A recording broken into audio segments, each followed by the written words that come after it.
بسم اللہ الرحمن الرحیم۔ السلام علیکم عزیز طلباء و طالبات، امید ہے آپ سب خیریت سے ہوں گے۔ عزیز طلباء و طالبات، آج ہم نے اپنے مضمون انفارمیشن ٹیکنالوجی کے بقیہ نصف حصے کا مطالعہ کرنا ہے۔ آئیے اس کے مطالعے کا آغاز کرتے ہیں۔ عصر حاضر یعنی جدید دور میں، موجودہ دور میں کمپیوٹر اور انٹرنیٹ کے بڑھتے ہوئے استعمال نے ہماری قومی زبان اردو کو بھی اس نئی ترقی سے ہم آہنگ ہونے یعنی ساتھ ملانے کا حوصلہ دیا۔ جو زبان پہلے کلمی کتابت و لکھائی کے ذریعے سے اخبارات اور رسائل اور کتابوں کی صورت میں عوام تک یعنی عام لوگوں تک پہنچتی تھی، اب کمپیوٹر کتابت اور الیکٹرانک ذرائع یعنی برقی ذرائع کے ذریعے سے ہم آہنگ ہو کر مل کر ترقی کی وہی راہیں جو ہے طے کر رہی ہے۔ یعنی کہ پہلے ہاتھ سے لکھی جاتی تھی ہر چیز، خبریں وغیرہ سب کچھ، اور اسی کی جو ہے کتابت کو جو ہے اچھی طرح سے خوش خط لکھ کے لوگوں تک پیش کیا جاتا تھا۔ لیکن بعد میں جو ہے اب کمپیوٹر کے ذریعے ٹائپنگ کر کے اور الیکٹرانک میڈیا کے ذریعے جو ہے یہ خبریں اور جتنے بھی معلوماتی پروگرام ہیں یا اردو میں جو ان پیج کا استعمال ہے وہ بہت زیادہ بڑھ گیا ہے، اور اس کے ذریعے جو ہے کتابت کر کے کتابیں چھاپی جا رہی ہیں، رسائل اخبارات وغیرہ چھاپنے میں زیادہ آسانی ہو گئی ہے۔ اردو یونیورسٹیوں کا قیام یعنی بنانا، بعض خلیجی و سارک ممالک اور افریقہ و امریکہ میں منعقد عالمی سیمینار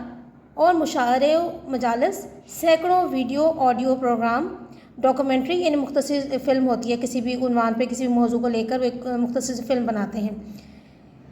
انٹرنیٹ پر دستیاب مہیا اردو کی بے شمار ویب سائٹس، امریکہ، آسٹریلیا اور یورپ سے شائع ہوئے روزنامے اور رسائل، روزنامے تو جو ہر روز شائع ہونے والا جریدہ ہوتا ہے، اور جرائد نے اس زبان کو نئی وسعت عطا کی ہے، نیا پھیلاؤ عطا کی ہے۔ یعنی کہ اب نہ صرف پاکستان میں اردو زبان کو ترقی دی جا رہی ہے مزید، کیونکہ اردو ہماری قومی زبان ہے، بلکہ دوسرے ممالک کے لوگ بھی جو ہے اردو زبان کو سیکھنے میں دلچسپی لے گئے ہیں، اور اس کے لیے باقاعدہ جو ہے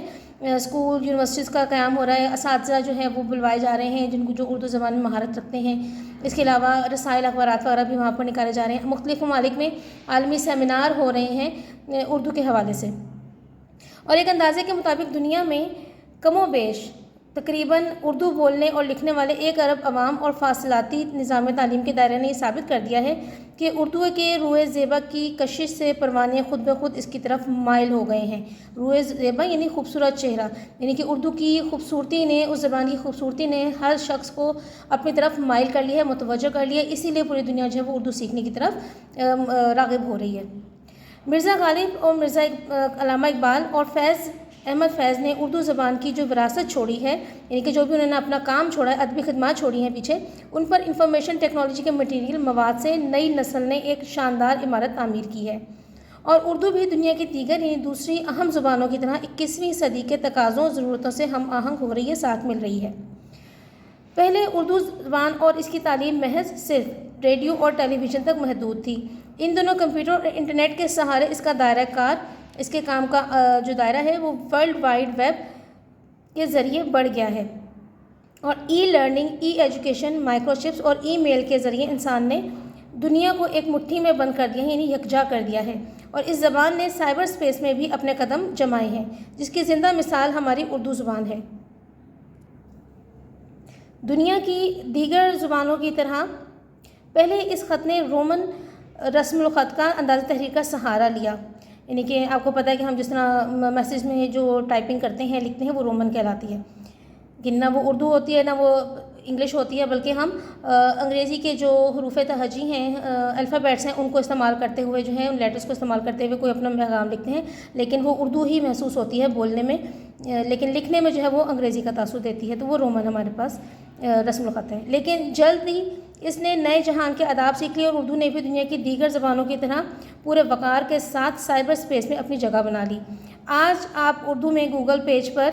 یعنی گوگل کے جو سائٹ ہے اس پر یونیکوڈ میں کسی بھی شاعر یا ادیب کا نام ٹائپ کر کے، تحریر کر کے اس سے متعلق معلومات اور مواد مٹیریل وغیرہ حاصل کر سکتے ہیں۔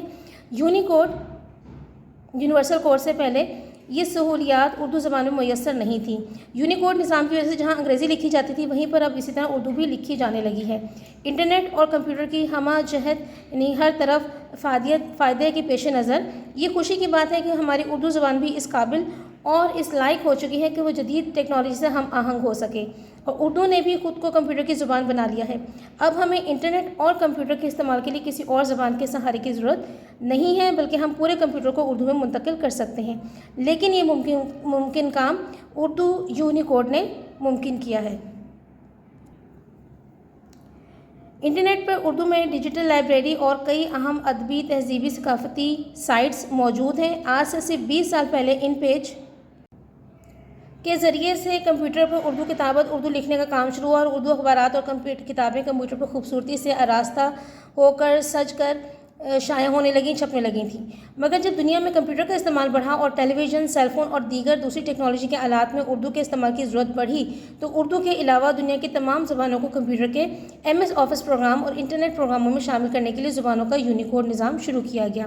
اور اس اعتبار سے کی بورڈ کی تشکیل عمل میں آئی، یعنی کہ پھر اسی انداز کے جو ہے کی بورڈ بننے لگے۔ آپ بھی دیکھتے ہیں کہ آپ کے جو سیلولر فونز ہوتے ہیں اس میں مختلف زبانوں کی آپ کے پاس آپشنز ہوتی ہیں، آپ جو زبان استعمال کرنا چاہتے ہیں اس آپشن کو کلک کریں گے اور آپ کا پورا کی بورڈ جو ہے وہ اسی زبان میں منتقل ہو جائے گا اور آپ وہ زبان لکھ سکتے ہیں۔ اردو میں جمیل نوری نستعلیق اور الوی نستعلیق فونٹس یعنی حروف تیار ہوئے، جن کی مدد سے کسی بھی اپلیکیشن، فیس بک، ٹویٹر اور دیگر اپلیکیشنوں اور سیل فون میں اردو لکھنا آسان ہو گیا، اور ان پیج کو یونیکوڈ میں منتقل کرتے ہوئے اردو زبان ادب کا بیش قیمت یعنی بہت قیمتی ذخیرہ انٹرنیٹ پر محفوظ کر دیا گیا۔ آج اگر کوئی گھر بیٹھے اپنے کمپیوٹر پر کلیات، یہاں بیٹے لکھا ہوا ہے، بیٹھے ہے لفظ، یعنی اپنے گھر میں موجود رہ کر بھی اپنے کمپیوٹر پر کلیات اقبال، دیوان غالب، مضامین سر سید یا کوئی اور کتاب دیکھنا چاہتا ہے، پڑھنا چاہتا ہے، تو وہ یونیکوڈ کی سہولت کو گوگل سرچ میں استعمال کرے تو اسے اردو ادب، زبان و ادب کا ایک نیا جہان، ایک نئی دنیا نظر آئے گی۔ علامہ اقبال نے کسی زمانے میں درست کہا تھا، عروج آدم خاکی سے انجم سہ میں جاتے ہیں کہ یہ ٹوٹا ہوا تارا مہ کامل نہ بن جائے، یعنی کہ جو ستارے ہیں کتنے بلند ہوتے ہیں، لیکن یہاں پہ وہ کہہ رہے ہیں کہ جس طرح سے انسان ترقی کر رہا ہے اس میں چاند ستارے بھی جو ہیں وہ پریشان ہو گئے ہیں کہ یہ ہماری بلندیوں کو نہ چھو لیں۔ چنانچہ انفارمیشن ٹیکنالوجی اپنے سب سے بڑے فائدے کے ساتھ دنیا میں انقلاب برپا کر رہی ہے، بڑی بڑی تبدیلیاں لا رہی ہے۔ یہ معلومات کے اشتراک کے عمل کو بہت آسان، تیز، سستا اور لطف اندوز بناتا ہے۔ مختصر یہ ہے کہ IT نے کام کا بوجھ کم کرنے اور جدید آرام کے ساتھ دنیا کو ایک بہتر جگہ بنا دیا ہے۔ تو اسٹوڈنٹس، یہ تھا ہمارا آج کا بقیہ نصف حصہ مضمون کا، انفارمیشن ٹیکنالوجی۔ یہ آپ نے اچھی طرح سے یاد کرنا ہے، ان کے معنی کو آپ لکھ لیجئے گا۔ اگلے سبق تک کے لیے اجازت دیجیے، اللہ حافظ۔